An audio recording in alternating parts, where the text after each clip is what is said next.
Right, so we turn to Guinea, and the Seal Nation ringing in 4 changes in this one. The Trinity of the Camaras, one of them, Mohamed Kamara, taking the place of Diabate, who had a torrid game. And the other will be the man that gets to start up front, Moise Kamara, and Mohamed Yola up front, expected to deputize. With the man that picked up the man of the match accolade on match day 1, Mohamed Bangura, dropped to the bench alongside Lassana Celia, indicating the need for a resilient performance out here tonight.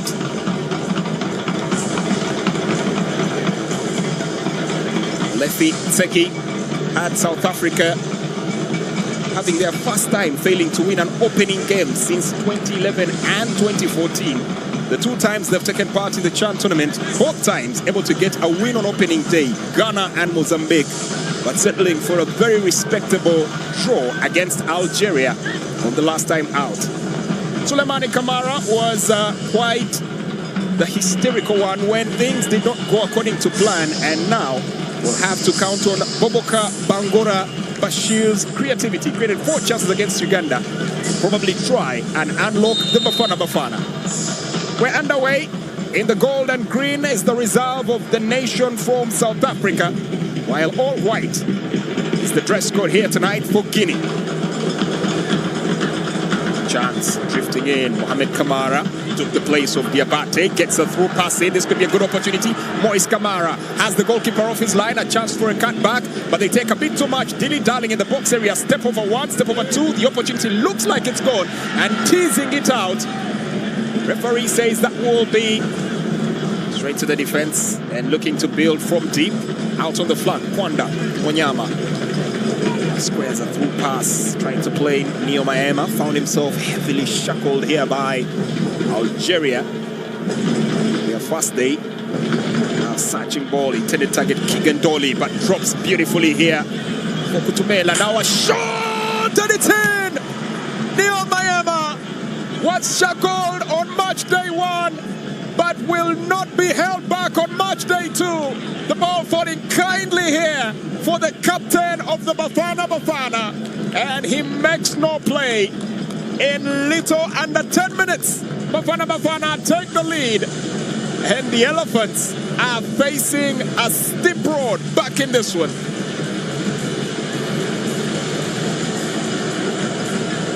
Neo Maema, always a threat. It should have been pretty evident. They should have known from the fact that he was up in here.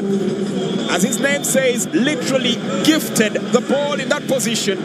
Puts it on his left foot, tricky as they come, the 29-year-old. And once that ball landed sweetly on that left foot, there was nothing to stop him from sticking it out into the far corner. South Africa 1, Guinea 0.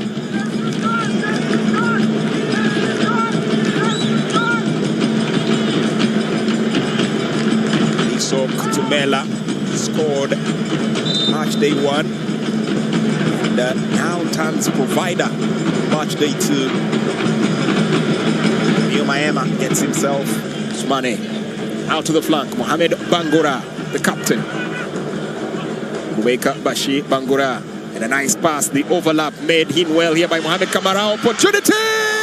Slots it in! The captain leading the charge by example.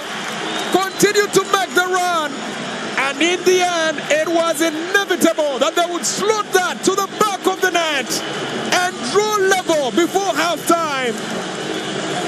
The statistics once again coming to speak in favor of Guinea, and South Africa find themselves porous at the back and cut wide open in a swift, decisive counter-attack.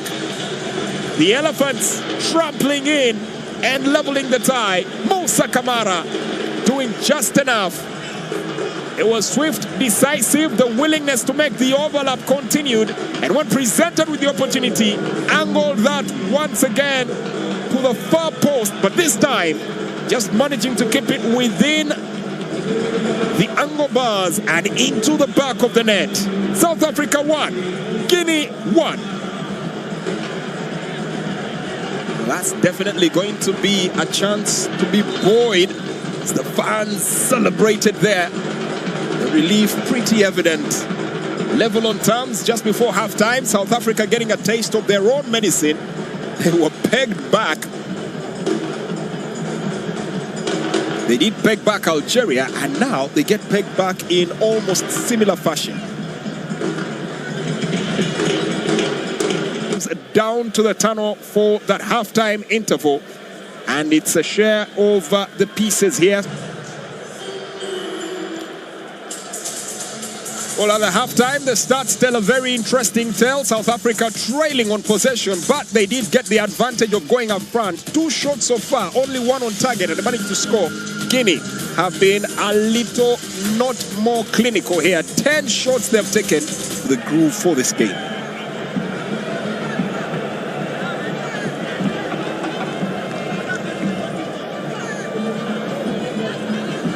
Referee Mustafa just checking his watch to make sure that they are bang on time before letting Guinea get us underway in the second half, right here at the Nelson Mandela Stadium.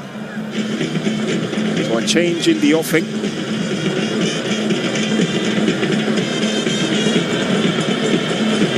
Spread out to the flank on the attack. Here comes Eustace, sets it in, and their next attempt, once again, slam bang in the back of the net.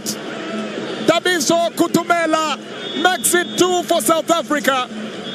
And it's pretty unbelievable. Shell-shocked here is Sulemani Kamara. Just when their team looked like they were in ascendance, with their very second shot on target. The first one in the 9th minute. And now, a little later on, oh, it's unraveling here for Guinea and South Africa. Bafana, the boys are playing. Neo Maema spread it out nicely to the flank for Wade Eustace, making that foray forward. And when the cutback was on, just waiting, lurking in the background, Thabiso Kutumela broke the stroke and made it 2-1 for South Africa against Guinea.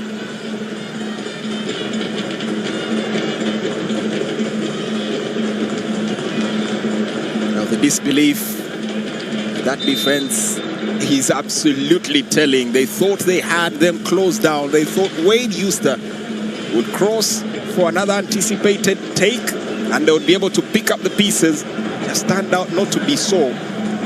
As a result, now they're back again, trailing right where they were after 9 minutes of play in the first half. They are right back there again in the 54th minute.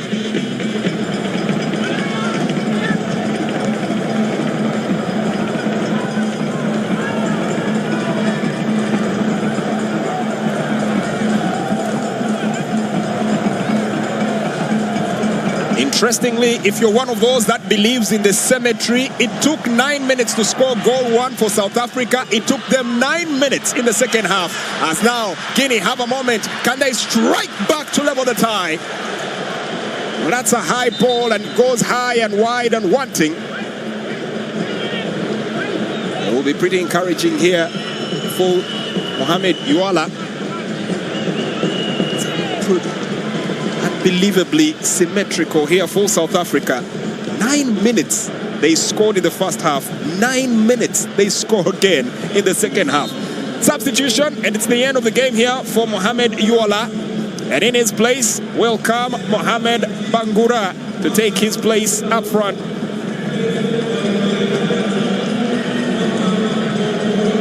All spread through the center of the park. Trying to make a quick catch-up here, but a turning pace from Bangladesh, trying to advance the cause here for Guinea. Abubakar with the center. Mohamed Bangura meeting together the passes. Easy rhythm on the eye. Now spread out to the flank. Boke with a cross. Wade chests it down. Thumped clear. Felele.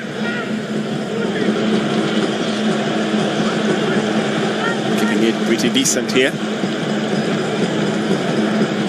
Wade Eustace picking up his very first assist for the goals in the African Nations Championship 2024. And while Thabiso Kutumela scoring his second goal, he's currently the top marksman here for South Africa, but they have their work cut out here to defend. And once again, The strong granite colossal body of Kwanda Mwanyama comes to the fray. Appeals for a handball. Looked like he might have chested that down. The fans calling and clamoring for the VAR to be called into play. And for the players, it's suspended animation and prayers that maybe. We have another look at it. It didn't look like much. I mean, I wouldn't want to be the referee's shoes here. Ball moving a little too fast that even with 2-3 takes of it, I still can't make whether that should be a penalty or not. Oh, my decision will count for little, as currently there's a video assistant referee check ongoing. Meantime, Sulemani Kamara trying to urge his charges to stay calm, and it looks like there'll be no penalty. It's a corner kick. VAR check complete. Waved in. Easy pickup here for Samukelo Ulu. Will not be in a rush here. Just goes ahead and lets that race on. Out by just taking the shot.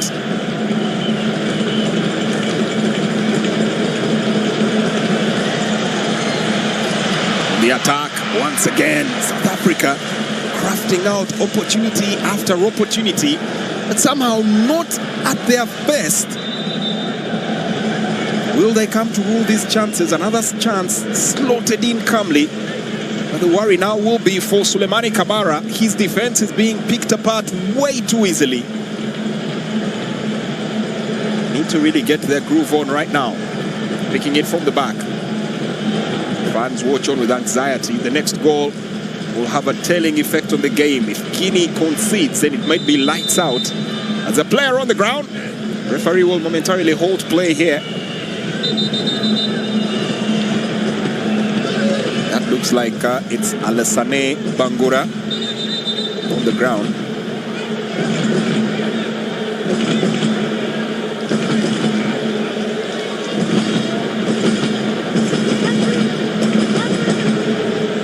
Some bit of medical attention here to attend to him, as there's a bit of reflection on that bench. Determine what should happen here. Olefi believing that they should have probably been lights clear away from Guinea. Biso Kutumela. Just another look at the instance that led to that goal. Wade just cutting it in beautifully and on the near post. Angling his ball well enough, just keeping it low with a slight bounce. In the end, they had reason to celebrate and get into the dance. Bafana managing to once again grab the lead in this matchup.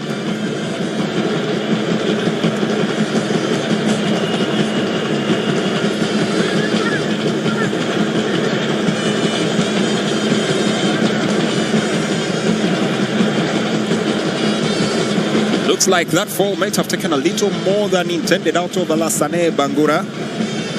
Stays on the ground, might require medical attention. The medical team just gets in, and it looks like he might have sprained his arm there. We'll take another look at the incident.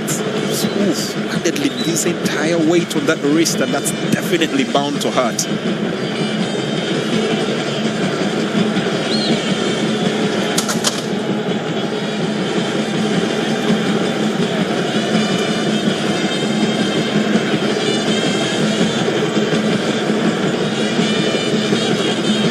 Looks here from the bench. At the moment, Alassane Bangura will be drawn to complete his medical assistance as the game gets to restart. Kabine Koyate is Mohamed Kamara out on the flank once again.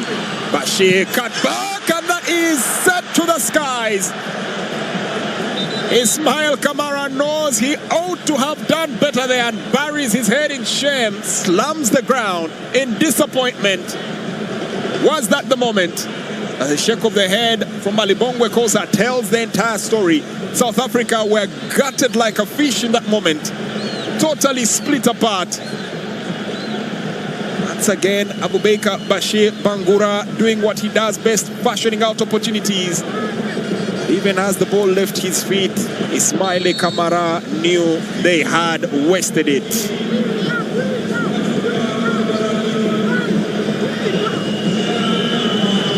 Well, that's the end of the match here for Moussa Kamara. In his place, Cheikh Kamara will take to the front line and try to fashion out the goals if they are availed. So Moussa Kamara out, in comes Cheikh Kamara. And the other substitution, Mohamed Diabate, coming in to take the place of Mohamed Bouquet Kamara. Like-for-like substitution. Diabate, his first foray on the game, makes the cross. Oh, and slots it in. Mohamed Bangura, the cutback is good. Easily cut away. Tees back again. Shot comes in, dragged wide by Alassane Bangura. The frustration is all there for all to see. Chance after chance, opportunity after opportunity, carving apart the defense. South Africa's Bafana falling to the ground, slippery as a deer on ice. But somehow, the final execution, that last draw, is still not landing solid for Guinea. For the fans there, knowing that that could once again have brought them right back into this matchup. Captain Nkosi with a hefty challenge here. Does the referee have anything to say? Drifting one way, then the other, setting it up. Mohamed Bangura, he can't pull a shot from target. Hits the upright, diving header. Oh my word! How unlucky can Guinea get? For a moment there, it looked like finally the pressure had told, but it just wasn't to be yet. And the look of disbelief, the sight of resignation, seems to tell the entire story. Mohamed Bangura fashioned his opportunity, took a deflection, hits the upright, slips to the side. The diving header that was meant to plant it right back in. Unfortunately not doing so, but how lucky are Bafana getting here? They could have been made to pay in that sequence. Somehow, they live to tell the tale.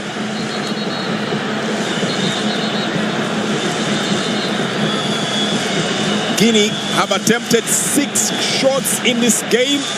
If you look at South Africa, just like it was in the first half, their last shot was taken by Thabiso Kutumela in the 61st minute of the game. They have been ruthlessly efficient, not wasting the muscle. There's a free kick here. Potentially good area for South Africa to wrap up the action, finish on a plumb.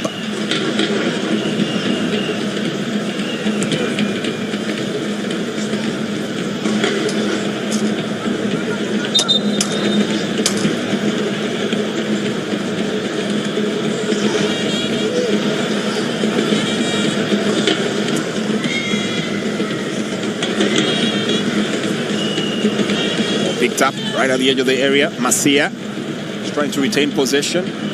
Down to the final seconds of the 7 that were added. Speculative shot from this